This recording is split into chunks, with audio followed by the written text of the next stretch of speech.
Hello everyone, welcome back to my channel. In this video, I will talk about the Constitution of Sparta. Let's start with what is Sparta and where it is. Sparta is a city-state of ancient Greece. Ancient Greece में ऐसा नहीं था कि सिर्फ Sparta ही city state था, और भी बहुत से सिटी स्टेट थे। मैं कुछ मेजर सिटी स्टेट्स के नाम बता रही हूँ, जैसे कि पहला सिटी स्टेट हो गया स्पार्टा, दूसरा हो गया एथेंस, तीसरा ओलंपिया, फोर्थ डेल्फी। और भी आपको मेजर सिटी स्टेट्स के नाम पता चल जाएंगे, आप गूगल कर लीजिएगा। लेकिन ये कुछ मेजर सिटी स्टेट्स हैं जिनके मैंने आपको नाम बता दिया। लेकिन मोस्टली आप ध्यान देंगे कि स्पार्टा एथेंस सिटी स्टेट की ज़्यादातर बात होती है, तो हमें कुछ डिफरेंस पता होना चाहिए एथेंस और स्पार्टा की सिटी स्टेट में क्या अंतर है। जो एथेंस सिटी स्टेट था वहाँ पे आप देखेंगे डेमोक्रेटिक स्टेट था, और वहीं पे जो स्पार्टा सिटी स्टेट था वहाँ पे ओलिगार्किक रिपब्लिक स्टेट था। और एथेंस और स्पार्टा में दूसरा डिफरेंस ये है, आप एथेंस में आपको trade and commerce based economy मिलेगी, वहीं पे स्पार्टा में आपको एग्रीकल्चर बेस्ड इकोनॉमी मिलेगी। तीसरा डिफरेंस ये है, एथेंस में आपको देखेंगे नेवी बेस्ड कल्चर था, और वहीं पे स्पार्टा में आपको देखने को मिलेगा मिलिट्री बेस्ड कल्चर था। वहाँ पे मिलिट्री को ज़्यादा इम्पोर्टेंट मतलब कि स्ट्रांग और इम्पोर्टेंस दी गई है। और चौथा आपको डिफरेंस ये देखने को मिलेगा, एथेंस में वुमेन्स को कम इम्पोर्टेंस और कम फ्रीडम मिला है, वहीं पे स्पार्टा में आपको देखने को मिलेगा वुमेन को ज़्यादा इम्पोर्टेंस और फ्रीडम दी गई है। यही मेन डिफरेंस है एथेंस और स्पार्टा में। अब स्टार्ट करते हैं कॉन्स्टिट्यूशन ऑफ स्पार्टा के बारे में। कॉन्स्टिट्यूशन ऑफ स्पार्टा शुरू करने से पहले मैं कुछ कीवर्ड्स बोले दे रही हूँ, आप उसको नोट डाउन कर सकते हैं। पहला है डुओकिंगशिप, दूसरा है जिरोसिया या गिरोसिया, कुछ भी आप प्रोनाउंसिएट करिए। मैं इसकी स्पेलिंग डिक्टेट कर दे रही हूँ, आप लिख सकते हैं GEROUSIA। तीसरा है अपेला, जिसकी स्पेलिंग मैं फिर डिक्टेट कर रही हूँ APELLA अपेला। चौथा है इफोर्स, EPHORS इफोर। जो ये मैंने कीवर्ड्स आपको दिए हैं, डुअल किंगशिप का मतलब दो किंग होंगे, और दो किंग बताया गया है कि किस फैमिली से होने चाहिए। वहाँ एंशियंट ग्रीस में भी एंशियंट ग्रीस में जो स्पार्टा सिटी स्टेट था वहाँ भी कुछ डायनेस्टी हुआ करती थी, रॉयल डायनेस्टी। तो उन्हीं में ही दो डायनेस्टी का नाम मैं बता दे रही हूँ, एजियाड एंड यूरोपॉन्टेड फैमिली। तो इन्हीं दो फैमिली से ही किंग होना चाहिए। AGIAD एजियाड, एगियाड, जो भी आप प्रोनाउंसिएट करिए इसे। और दूसरा है EURYPONTID यूरोपॉन्टेड। ये दो फैमिली से किंग होने चाहिए। और दूसरा मैंने बोला था जिरोसिया, तो जिरोसिया गिरोसिया जो भी है वो उसका मतलब है काउंसिल ऑफ एल्डर्स। और जो मैंने तीसरा बोला है अपेला, उसका मतलब असेंबली। ये दो मेन बॉडी होती थी कॉन्स्टिट्यूशन ऑफ स्पार्टा में, एक जिरोसिया और दूसरा अपेला, और तीसरा इफोर में, चौथा जो मैंने इफोर बोला है। अब ये जो मैंने चार कीवर्ड्स बोले हैं, अब उससे पहले मैं स्पार्टा के सोशल स्ट्रक्चर के बारे में बात कर ले रही हूँ कि स्पार्टा में कैसा सोशल स्ट्रक्चर था। स्पार्टा का जो सोशल स्ट्रक्चर था उसमें तीन नाम मतलब बताए गए हैं कि तीन पार्ट में डिवाइड किया गया। पहला तो स्पार्टिएट्स था, दूसरा था हेलोट्स, तीसरा था पेरियोकी। जो भी स्पार्टिएट्स की मैं स्पेलिंग डिक्टेट कर दे रही हूँ, SPARTIATES स्पार्टिएट्स। जो स्पार्टिएट्स थे उनको फुल सिटीजनशिप प्रोवाइड की गई थी, वो फुल सिटीजन्स थे स्पार्टा के। और दूसरा जो हेलोट्स थे वो उन्हें सर्फ कहा गया है, वो सिटीजन्स नहीं थे स्पार्टा सोशल स्ट्रक्चर में। और तीसरा है पेरियोकी, जो कि फ्री नॉन सिटीजन्स थे। पेरियोकी की मैं स्पेलिंग डिक्टेट कर दे रही हूँ, PERIOECI पेरियोकी। अभी स्टार्ट करते हैं गिरोसिया, जो मैंने आपको काउंसिल ऑफ एल्डर्स जिनके बताया है मैंने, जिन्हें काउंसिल ऑफ एल्डर्स कहते हैं।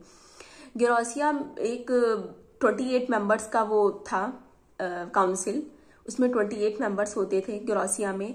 तीसरा ये है सेलेक्टेड फॉर लाइफ टाइम। ये जो 28 मेंबर्स थे वो लाइफ टाइम के लिए सेलेक्ट किए जाते थे। ऐसा नहीं है कि आपने एनुअली या कुछ 5 ईयर्स में कुछ इनको ऐसे नहीं इलेक्ट किया जाता, तो वो लाइफ टाइम के लिए सेलेक्ट रहते थे। चौथा ये पॉइंट हो सकता है 60 ईयर्स ओल्ड, मतलब कि इनकी उम्र 60 साल होनी चाहिए। पांचवा पॉइंट ये है, यूजुअली फ्रॉम नोबल फैमिली, ज्यादातर ये नोबल फैमिली से ही होते थे, आपको कोई मिडिल फैमिली वगैरह से नहीं दिखेंगे गिरोसिया में। ज्यादातर जो मेंबर्स होते थे गिरोसिया के वो नोबल फैमिली से ही होते थे। छठा ये आपको मिल सकता है 6 point, chosen by the अपेला।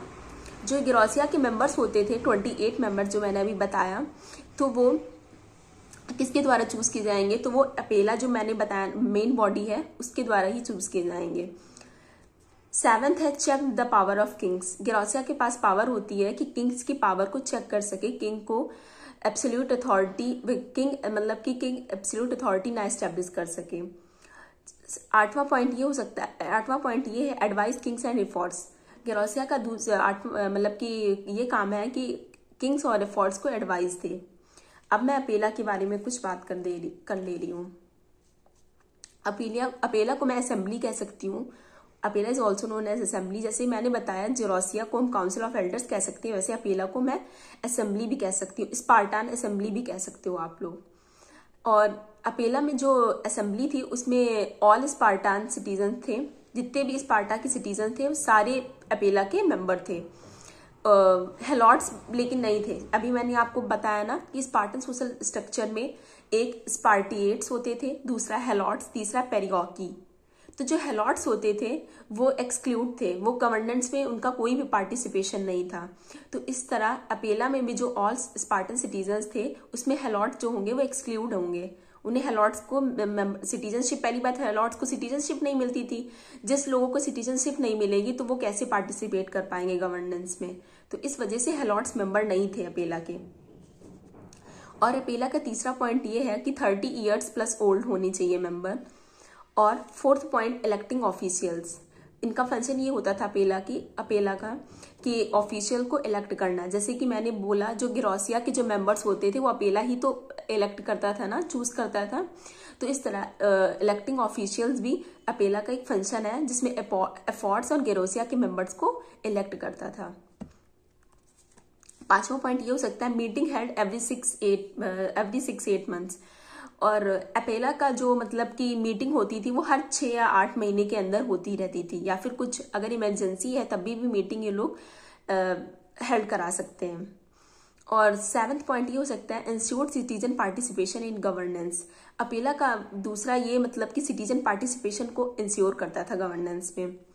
8वां point ये है कि limited power compare to other institution. Apella था तो डेमोक्रेटिक मतलब कि इंस्टीट्यूशन, एक टाइप का डेमोक्रेटिक इंस्टीट्यूशन दिखेगा आपको, लेकिन इसमें लिमिटेड पावर ही दी गई थी। अदर जो इंस्टीट्यूशन थे उसको देख के इसमें अपेला में लिमिटेड ही पावर मिली थी। अब आते हैं एफर्ट्स पे। एफर्ट्स में 5 इलेक्टेड ऑफिशियल थे और इलेक्टेड एनुअली बाय द अपेला। जो 5 इलेक्टेड ऑफिशियल थे वो हर साल इनको इलेक्ट किया जाता था। एफर्ट्स के जो मेंबर थे 5, उनको हर साल इलेक्ट किया जाता था। अभी मैंने बताया अपेला का काम था ऑफिशियल्स को इलेक्ट करना, जो एफर्ट्स के मेंबर्स हैं और गिरोसिया के। तो एफर्ट्स के जो मेंबर थे 5, उनको भी अपेला इलेक्ट करता था हर साल, इलेक्टेड एनुअली बाय द अपेला। और तीसरा पॉइंट क्या हो सकता है प्रिवेंटेड मोनार्कियल ऑब्सोल्यूटिज्म। एफर्ट्स का ये भी जो एफर्ट्स के जो मेंबर थे वो मोनार्कियल एब्सोल्यूटिज्म को मतलब प्रिवेंट करते थे। और 4th पॉइंट ये है typically chosen for middle class family. ज्यादातर ये मिडिल क्लास फैमिली से ही चूज किए जाते थे। और 5th पॉइंट ये है investigated crimes and prosecuted cases. Efforts का ये काम था कि क्राइम्स को इन्वेस्टिगेट करना और केसेस को प्रोसिक्यूट करना। अब आती हूँ डुअल किंगशिप के बारे में। मैंने अभी आपको बताया डुअल किंगशिप मतलब 2 किंग होते थे।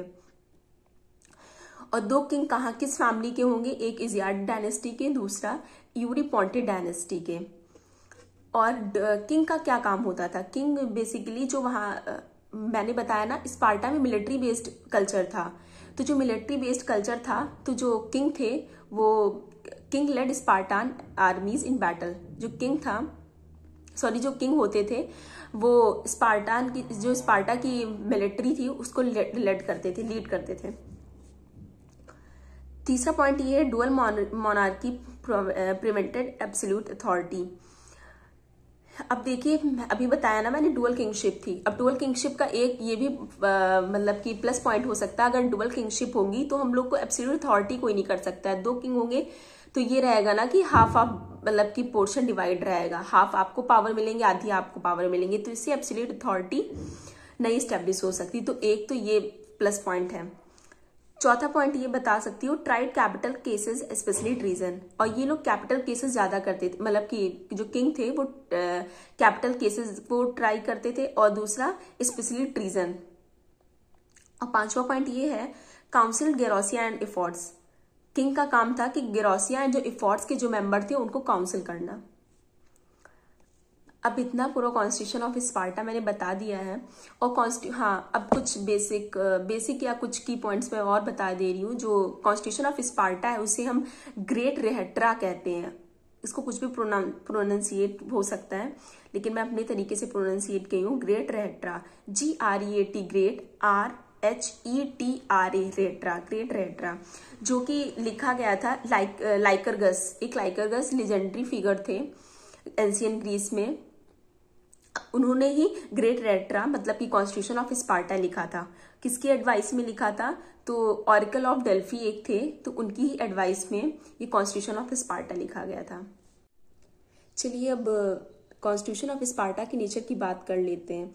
कॉन्स्टिट्यूशन ऑफ स्पार्टा के नेचर ना तो सिर्फ किंगशिप नेचर में था, ना तो सिर्फ डेमोक्रेटिक नेचर में था, ना तो सिर्फ ओलिगार्की नेचर में था। ये मिक्स्ड फॉर्म का मतलब की नेचर था। मिक्स्ड फॉर्म इसलिए क्योंकि इसमें हमें किंगशिप की भी कुछ मतलब क्वालिटी दिखती है। किंगशिप की क्वालिटी ये है कि यहाँ पे डुअल किंगशिप थी, 2 राजा थे।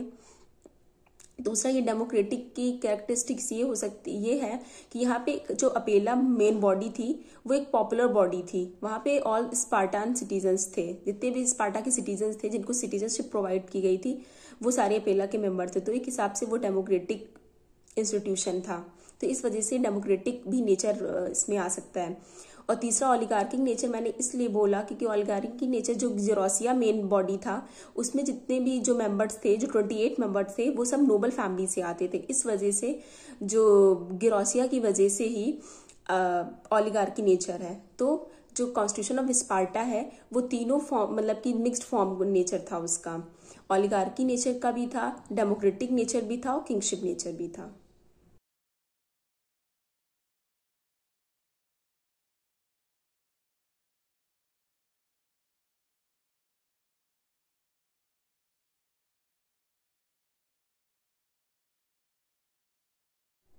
आई hope this video will help you. So मिलते हैं नेक्स्ट वीडियो में, तब तक के लिए टाटा बाय बाय।